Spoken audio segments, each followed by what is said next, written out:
Seigneur, ta parole est grande, elle demeure à jamais. Ta parole est infaillible, rien ne peut la supprimer. Bienvenue à vous, chers spectateurs, ainsi qu'à tous nos spectateurs dans le monde entier pour un nouvel épisode de notre émission d'études quotidiennes Toute la Bible.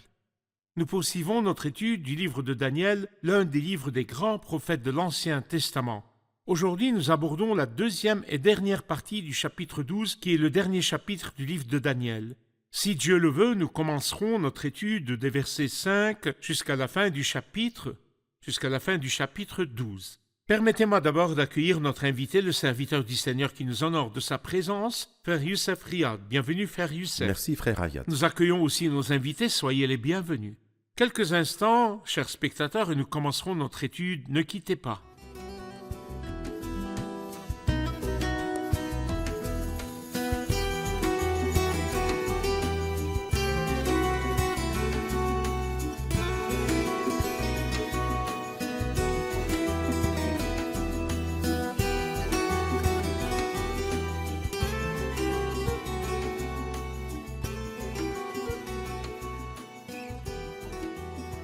Bienvenue, Frère Youssef. Merci bien.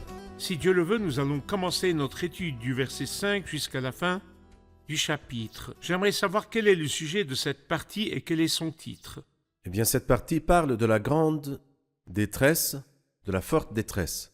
Cependant, la bonne nouvelle que nous pouvons voir est que cette détresse mettra fin à toutes les détresses pour les siècles et des siècles. En d'autres termes, après cette période sombre de l'histoire de l'humanité, lorsque Satan descendra du ciel sur la terre, lorsqu'il révélera et déploiera ses deux instruments, la bête et le prétendu prophète, lorsque la terre entière sera plongée dans le chaos, quand tout le monde se battra contre tout le monde, quand il y aura une période de détresse telle qu'il n'y en aura pas eu de pareil, comme il dit ici, depuis qu'une nation existe jusqu'à cette époque-là.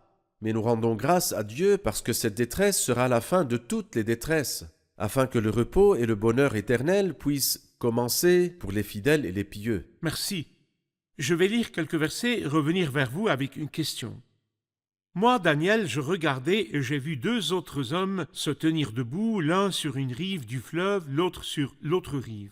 L'un d'eux a dit à l'homme habillé de lin, qui se tenait au-dessus de l'eau du fleuve, « Quand viendra la fin de ces événements extraordinaires ?» Et j'ai entendu l'homme habillé de lin, celui qui se tenait au-dessus de l'eau du fleuve. Il a levé sa main droite et sa main gauche vers le ciel, et il a juré par celui qui vit éternellement que ce serait dans un temps, 2 temps et la moitié d'un temps, et que tout cela prendrait fin quand la force du peuple saint serait entièrement épuisée. Je voudrais m'arrêter sur cette affirmation, que ce serait dans un temps, 2 temps et la moitié d'un temps. Mais avant, qui est l'homme habillé de lin qui se tenait au-dessus de l'eau du fleuve ? Si nous revenons au chapitre 10 de cette prophétie, à partir du verset 5, alors nous comprendrons qui est cet homme qui est habillé de lin. Et si nous comparons ces versets avec ce qui est mentionné dans Apocalypse 10, nous comprendrons que celui qui a levé la main et a juré par celui qui vit éternellement, dans l'Apocalypse c'est le Christ, et ici c'est le Christ. Et de même si nous comparons ce qui est mentionné dans Daniel chapitre 10, à partir du verset 5, avec la description du Christ dans Apocalypse 1, c'est vrai. Nous comprenons à partir de ces 4 chapitres, Apocalypse 1, Apocalypse 10, Daniel 10 et Daniel 12, qu'il s'agit d'une seule et même personne, qui est le Christ. Et ce que le Christ voulait vraiment dire, c'est que le temps est court, que le temps est extrêmement court. 1 temps, 2 temps et la moitié d'un temps. Que veut dire 1 temps, 2 temps et la moitié d'un temps ? 1 temps, c'est 1 an. Le Seigneur dit à Abraham, à la même époque, l'année prochaine, ta femme Sarah aura un fils. Et Élisée dit à la Sunamite, à la même époque, l'année prochaine, tu embrasseras un fils. À la même époque, l'année prochaine signifie une période d'1 an. Donc ici, 1 temps et 2 temps et la moitié d'un temps font 3 temps et demi, c'est-à-dire 3 ans et demi. Ce qui, selon Daniel chapitre 9, représente une demi-semaine mentionnée dans le livre de l'Apocalypse, en jours, 1260 jours, Un mois. et puis en mois, 42 mois, et en année, 1 temps et 2 temps et la moitié d'un temps. Quand il a parlé de 2 hommes, il a dit l'un sur une rive du fleuve, l'autre sur l'autre rive. Mais quand il a parlé de l'homme habillé de lin, il a dit qu'il se tenait au-dessus de l'eau du fleuve. Oui. Que signifie au-dessus de l'eau du fleuve? Pourriez-vous nous expliquer ce terme? L'homme habillé de lin qui se tenait au-dessus de l'eau du fleuve, que dit-il de la grandeur du Christ? Il dit que le Christ est au-dessus de tout. Le Nouveau Testament dit de lui au-dessus de toute domination, de toute autorité, de toute puissance, de toute souveraineté et de tout nom qui peut être nommé. Le fleuve est effrayant. Cependant, le Christ se tient au-dessus de lui. Dans le livre de l'Apocalypse, il est dit « Il posa son pied droit sur la mer et son pied gauche sur la terre », ce qui veut dire qu'il est maître de toutes choses. Bien sûr, il n'est pas exagéré que toute chose soit soumise à lui, lui qui a créé toute chose. Tu as tout mis sous ses pieds. Très bien. Frère Youssef, après avoir juré par celui qui vit éternellement que ce serait dans 1 temps, 2 temps et la moitié d'un temps, tout cela prendrait fin quand la force du peuple saint serait entièrement épuisée. Que signifie la force du peuple saint serait entièrement épuisée? En termes simples, cela signifie la fuite des justes de Jérusalem, Oui, celle dont le Christ a parlé dans Matthieu 24. oui, Lorsque vous verrez l'abominable dévastation dont a parlé le prophète Daniel établi dans le lieu saint, que celui qui lit fasse attention. oui. Fuyez rapidement. Priez pour que votre fuite n'arrive pas en hiver ni un jour Tout à de fait, il sabbat. leur dit que celui qui sera sur le toit ne descend pas pour prendre son manteau. Dois-je m'enfuir sans mon manteau?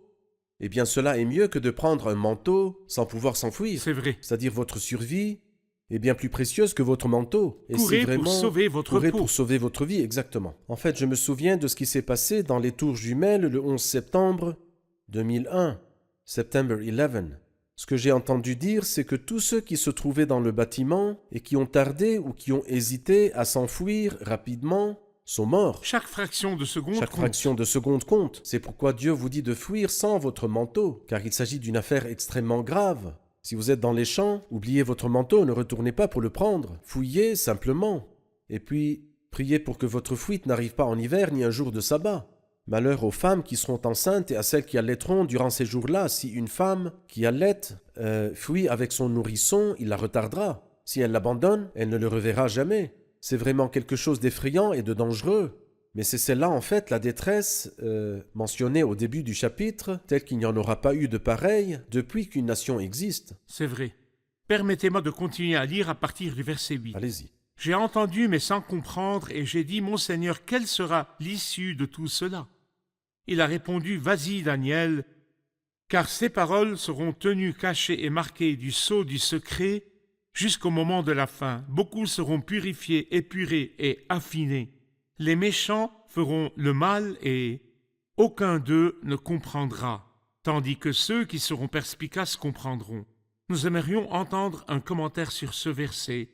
Ces paroles seront tenues cachées jusqu'au moment de la fin. Qui sont ces nombreux êtres qui seront purifiés, épurés et affinés? Votre commentaire. Pourquoi la grande tribulation surviendra-t-elle? Pourquoi? Pour épurer Pour épurer, exactement. et pour affiner. Et pour affiner. Et pour nettoyer. C'est-à-dire, si nous lisons dans le livre d'Ésaïe au chapitre 4, à ce moment-là, le germe de l'Éternel sera splendide et glorieux.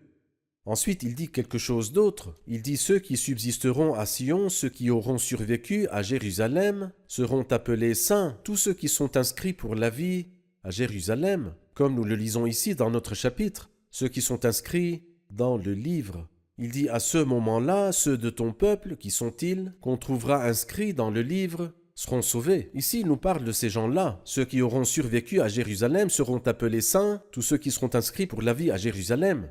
Et quand cela arrivera-t-il? Lorsque le Seigneur aura lavé les souillures des filles de Sion et purifié Jérusalem du sang qui se trouve au milieu d'elle, par le souffle du jugement et par le souffle de la destruction. C'est-à-dire que le Seigneur permettra, comme s'ils entraient vraiment dans le feu. Oui, la grande tribulation n'est rien moins qu'un feu, un vrai feu. Mais pourquoi, Seigneur, permets-tu que ton peuple et tes saints entrent dans le feu?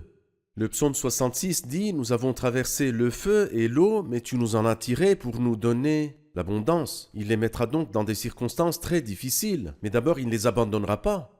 Comme il l'a fait avec les 3 jeunes garçons dans la fournaise ardente. Le Seigneur ne laissera pas son peuple y entrer tout seul. Pourquoi donc permets-tu qu'ils endurent cette misère? Parce que, comme il nous dit ici, pour les purifier et les épurer et les affiner, pour qu'ils en sortent purs. Nous lisons également dans Malachie chapitre 3, dans le verset 3, que le Seigneur, que Dieu s'assiera pour fondre et purifier l'argent, car l'argent est plein d'impuretés. C'est-à-dire que les croyants sont pieux et aiment le Seigneur, mais qu'ils sont remplis de choses dont ils doivent se repentir. La grande tribulation conduira les justes à la repentance, exactement comme dans le cas des frères de Joseph où la prison les a conduits à dire oui, nous avons été coupables. Ils se sont condamnés Ils eux-mêmes. se sont condamnés eux-mêmes et avant d'entrer, ils dirent à Joseph, nous sommes innocents, tes serviteurs sont C'est vrai. innocents. Innocents, menteurs, vous me dites que vous êtes innocents, vous m'avez vendu. Mais bien sûr, il ne leur a pas dit cela, il a dit je verrai si vous êtes innocents ou non, il les a mis en prison. Ils sont sortis en se disant, sans le dire à Joseph,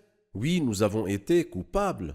Y a-t-il donc un avantage à la détresse ou pas? Pas juste pour les frères de Joseph et pas juste pour ce reste. Mais cela sert-il à vous et à moi? Oui, je crois que la détresse nous amène à nous examiner et à revoir nos actions. En quoi ai-je déplu à Dieu? Et je me repens de mon péché. Et c'est cela justement la discipline. Je suis vraiment impressionné par la grandeur de la Bible, frère Youssef. Je vrai. devrais la saluer, pour ainsi dire, Plutôt dans sans le salut, livre de la en effet. Genèse. Lorsque Joseph a laissé ses frères aller en prison, c'était un signe très fort pour les frères du Christ.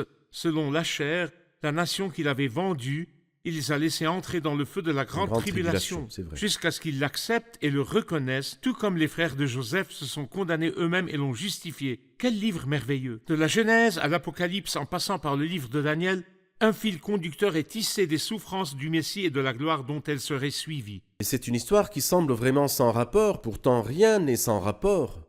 C'est un merveilleux tailleur, un tisserand habile. C'est un vrai. tisserand habile. Nous allons voir un reportage puis prendre une question du public. La prophétie concerne le peuple ancien après l'enlèvement de l'Église de la terre. Le moment de l'accomplissement de cette vision est dans les derniers jours. Les derniers jours de l'Ancien Testament sont liés aux derniers jours du Nouveau Testament que le Seigneur Jésus a appelé la période de la grande tribulation qui correspond à la 70e semaine de la vision de Daniel.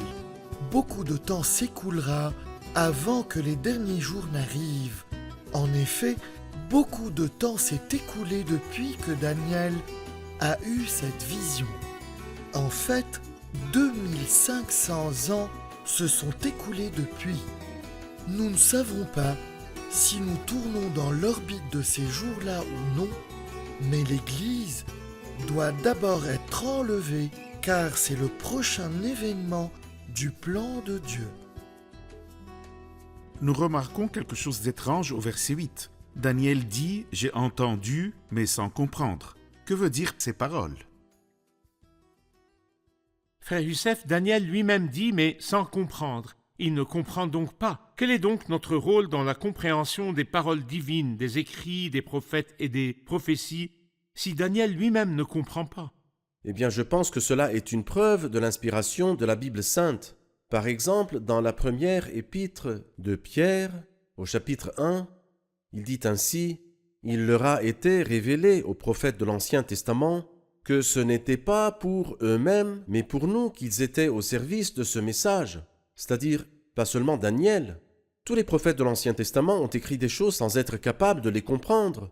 Il me semble que quand Ésaïe a écrit « La Vierge sera enceinte, elle mettra au monde un fils », il a certainement marqué une pause. L'histoire raconte que Siméon le Juste, alors qu'il écrivait en tant que scribe, s'est arrêté dessus. Donc bien sûr, Ésaïe, que veut dire « La Vierge sera enceinte » Il a donc écrit incapable de comprendre. Mais Dieu lui dit « Écris ».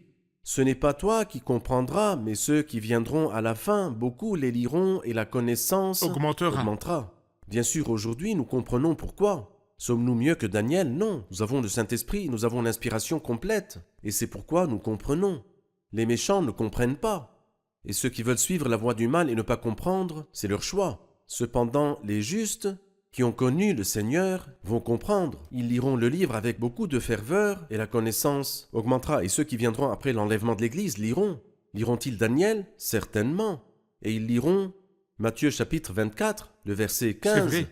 Lorsque vous verrez l'abominable dévastation dont a parlé le prophète Daniel établi dans le lieu saint, que celui qui lit fasse attention. Dieu s'adresse donc aux personnes qui liront dans le futur après l'enlèvement. Ils liront Daniel et l'Évangile selon Matthieu et ils comprendront, parce que le Seigneur ne leur cachera rien lorsqu'ils traverseront la tribulation, et ceci afin qu'ils aient de l'espoir et de la lumière sur le chemin obscur qu'il parcourt. Bien sûr, nous avons le privilège, comme vous l'avez mentionné, d'avoir désormais la Saint-Esprit, Bible dans son c'est vrai. intégralité. Les livres de la Bible sont complets et nous pouvons naviguer entre l'Ancien et le Nouveau Testament et voir toutes les Oui. prophéties de l'Ancien Testament clairement expliquées dans le Nouveau Très Testament. bien.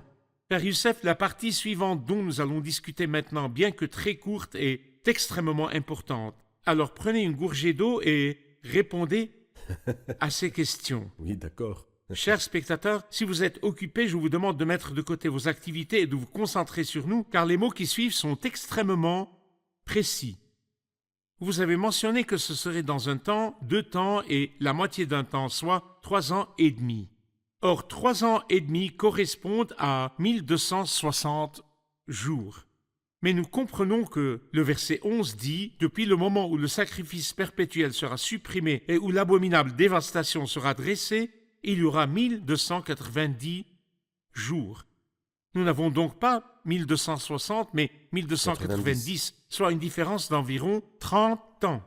30 jours. Oui, 30 jours, excusez-moi. Puis il dit « Heureux celui qui attendra et qui arrivera jusqu'à 1335 jours. » Nous avons donc une autre différence d'environ 45 jours. Tout à fait. Au lieu de 1260 ou 3 ans et demi, nous avons maintenant 1290 puis 1335. Des différences de 30 et 45 jours. Comment ces différences sont-elles apparues? Que leur arrivera-t-il? Pourriez-vous nous expliquer comment les événements vont se dérouler? La Bible ne le mentionne pas ici, mais nous considérons la Bible dans son ensemble. C'est-à-dire que la parole des prophètes est une seule unité. Nous avons la parole des prophètes. Donc je ne lis pas Daniel tout seul, parce que si je lis Daniel seul, il y aurait 30 jours supplémentaires ou 45 jours supplémentaires, et je serais confus. Mais lorsque nous comprenons la parole de Dieu, nous saurons que les 1260 jours marquent la fin de la grande tribulation avec l'apparition du Christ. Parfait. Et puis il dit « Heureux celui qui attendra et qui arrivera jusqu'à 1335 jours, quelle chance il a !» Nous entrons donc dans une ère bénie. Lorsque le Christ apparaîtra, ce seront les pires jours de toute l'histoire, une grande tribulation. Lorsqu'il dit « heureux », ce sont les jours les plus heureux de l'histoire. C'est vrai. Il y a donc sûrement une période de transition entre les jours sombres que le monde traverse aujourd'hui et les jours de bonheur et de prospérité que le monde connaîtra dans l'avenir. Alors cette période est clairement divisée en 2 parties par Daniel. Alors 30 jours au début et puis ensuite 45 jours à la fin. Que se passera-t-il pendant les 30 premiers jours et les 45 derniers jours? Eh bien je pense que, laissez-moi dire que le monde, comme nous l'avons dit, sera dans un chaos total, dans la confusion. Si nous lisons dans Apocalypse 16, lorsque toutes les nations, toutes les armées seront rassemblées pour la bataille d'Armageddon, la montagne du massacre. C'est vraiment, et le Christ dit dans Matthieu 24, « Et si ces jours n'étaient pas abrégés, personne ne serait sauvé. » Cela veut dire s'ils appuient simplement sur les boutons des armes nucléaires et Destruction chimiques, mondiale. personne ne serait sauvé. Comme l'a dit le Christ, sans exagération, personne ne serait sauvé. Bon, le Christ viendra, et ces jours seront abrégés, mais qu'en est-il des grandes armées? Tout le monde est présent. Qu'en fera le Christ? Eh bien, le Christ va les détruire. Il va les détruire en tant que le vrai David. C'est vrai. David était un homme de guerre. Il a hérité d'un royaume en ruine, mais il a combattu et soumis les ennemis. C'est pourquoi je crois que nous voyons en Christ le vrai David. Mais après cela, il nous faut nous mettre à l'esprit que David et Salomon ont régné ensemble. C'est vrai. C'est-à-dire avant la mort de David, Salomon a été désigné, comme pour dire que le règne était unifié, Continue. continu. Donc David a vaincu les ennemis et il a légué à Salomon un royaume libre de toute menace. Vous vous souvenez lorsque David a voulu construire le temple, Dieu lui dit « Tu ne construiras pas le temple, tu es un homme de guerre. » Certains pensent que Dieu était mécontent de David parce qu'il était un homme de guerre. Non, il menait les guerres de l'Éternel, Elles étaient nécessaires. nécessaires et indispensables. Et il n'y avait rien de mal aux guerres de David. Mais Dieu lui dit « Non, tu as ta mission, tu es un homme de guerre. » Salomon sera un homme de paix, c'est lui qui construira le temple. Et alors là, il me semble que pendant la période des 30 premiers jours, le Christ sera le véritable David qui détruira tous les ennemis. Donc l'apparition du Christ, le jugement et la condamnation. Exactement. Parfait. Cela va durer 30 jours, oui, 30 jours, pendant qu'il détruira les armées d'Édom qui sont mentionnées dans Ésaïe 61, et les armées de la bête et du prétendu prophète et du roi du Nord. Donc c'est un événement majeur, tout le monde se bat contre tout le monde et le Seigneur Jésus va détruire toutes ces armées en guerre. Et puis que fera le véritable Salomon, le roi de paix, que fera-t-il? Eh bien Salomon a jugé les méchants sans combat. Mais à Chiméi, fils de Guéra, il dit « Tu ne laisseras pas ses cheveux blancs descendre en paix au séjour des morts. » Il l'a jugé. Le méchant Joab, il l'a jugé. Son rôle est le jugement, alors je vois que le Christ s'assiera sur son trône de gloire, rassemblera les peuples et établira le jugement des vivants. Il séparera les uns des autres. Il nettoiera son royaume de tous les pièges. Et ensuite, il construira le temple. Qui va le construire? Le Christ. N'a-t-il pas été construit? Oui, il l'a été et a été détruit. Qui l'a détruit? Le dévastateur commettra les pires monstruosités, et ici il nous parle de l'abominable dévastation. Et quelle est-elle? C'est l'abomination qui apporte la dévastation, l'abomination de l'idolâtrie, la statue qui a été placée dans le temple de Dieu. Est-il convenable que Dieu soit adoré dans un temple où se trouve une statue? C'est un temple lépreux qui doit être démoli, et le Christ construira un autre temple. Heureux celui qui attendra et qui arrivera à 1335 jours. Alors donc, remarquez que lorsque Salomon a construit le temple, il a célébré à la fois la construction du temple et la fête des tentes. Personnellement, je crois que lorsque le Christ va construire le temple, la fête des tentes sera arrivée. Et c'est pourquoi heureux qui profitera ce que le Christ a appelé dans Luc chapitre 16, les tentes éternelles. Heureux celui qui attendra et qui arrivera à 1335 jours. N'est-ce pas ce que Pierre voulait lorsqu'il était sur la montagne et a dit « faisons 3 tentes » Il était Tentes. obsédé par l'idée des tentes, mais il s'est trompé dans son expression, son évaluation Son et timing. son C'était timing. pas le moment de la fête des tentes, mais la Pâque. Le C'est Christ vrai. venait pour C'est être vrai. crucifié. C'est vrai. Merci, frère Le Seigneur Youssef. vous Prenons une bénisse. question des invités. Le verset 13 dit « Quant à toi, marche vers ta fin, tu te reposeras, et tu seras debout pour recevoir ton héritage à la fin des jours. » C'est quand la fin des jours et que signifie pour recevoir ton héritage? Quand Daniel sera-t-il debout? Il lui dit « Tu seras debout pour recevoir ton héritage à la fin des jours. » Quant à toi, le Seigneur l'a rassuré sur l'avenir du peuple. En effet, les paroles des 70 semaines ont scellé la vision et le prophète et ont consacré par onction le lieu très saint. Les jours heureux qu'il désire viendront, mais pas maintenant, il est encore trop tôt. Marche vers ta fin, tu te reposeras. Comme si la mort par rapport au juste était du repos. N'a-t-il pas dit cela dans Ésaïe chapitre 57? Le juste disparaît et personne ne prend cela à cœur. Oui. Les hommes de bien sont enlevés et personne ne comprend que c'est à cause du mal que le juste est enlevé. Il entrera dans la paix et trouvera le repos sur son lit, celui qui aura marché dans la droiture. Donc le croyant qui meurt entre dans le repos. Ils se reposeront de leurs travaux, mais leurs œuvres les suivent, mais la mort n'est pas la fin. Alors va te reposer et dormir, mais tu seras debout pour recevoir ton héritage à la fin des jours. Et cela nous montre que la résurrection était plus ou moins connue chez les croyants de l'Ancien Testament. Comme en témoigne Marthe lorsque le Christ lui dit « Ton frère ressuscitera », elle dit « Je sais qu'il ressuscitera lors de la résurrection, le dernier jour ». Alors donc, ici, Daniel, dans son livre, savait qu'il y aurait une résurrection le dernier jour. Mais le Seigneur lui dit « Va, repose-toi, et tu seras debout pour recevoir ton héritage à la fin des jours. » Et en fait, tous ceux qui sont morts en Christ ressusciteront d'abord à la venue du Christ. Les morts ressusciteront incorruptibles et nous serons transformés. Alors quelle espérance joyeuse, quelle espérance heureuse. Par rapport à Daniel, c'était une joie de savoir que son peuple jouirait du bonheur et de la bénédiction sous le règne du Messie, et nous serons au ciel dans une atmosphère infiniment plus belle. Merci, frère Youssef. Que le Que Seigneur Dieu vous vous bénisse. bénisse. J'ai vraiment apprécié d'étudier avec vous. Revoyons l'épisode avec nos invités. Amen.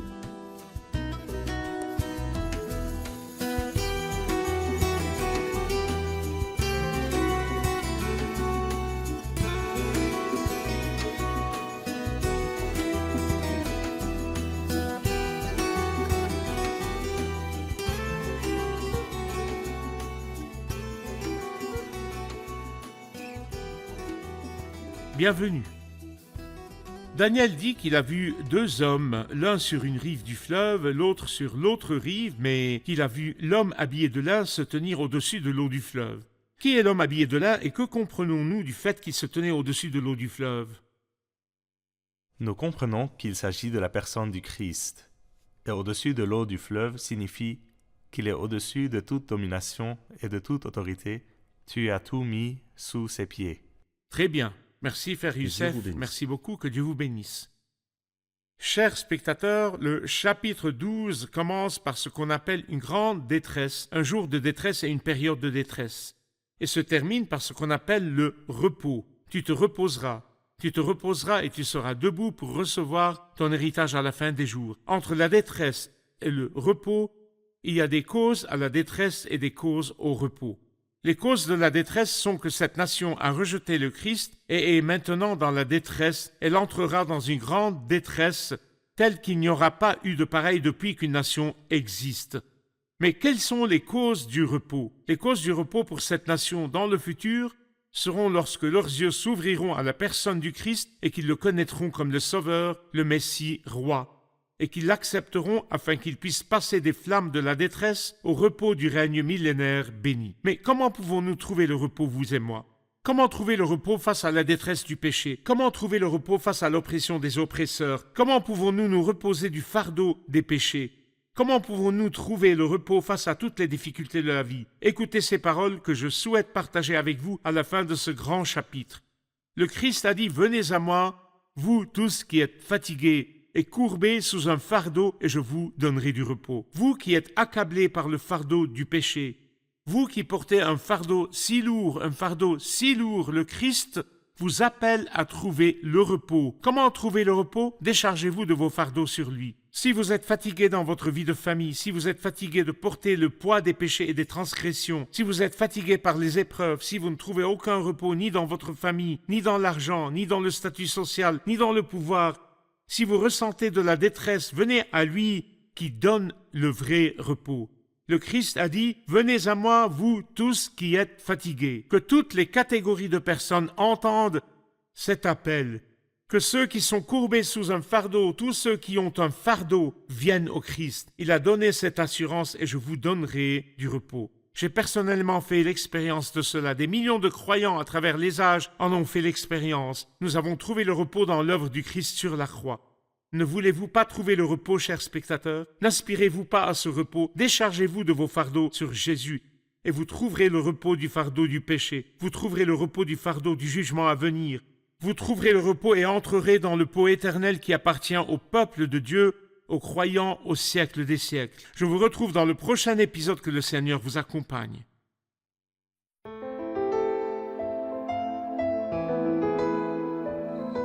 Seigneur, ta parole est grande, elle demeure à jamais.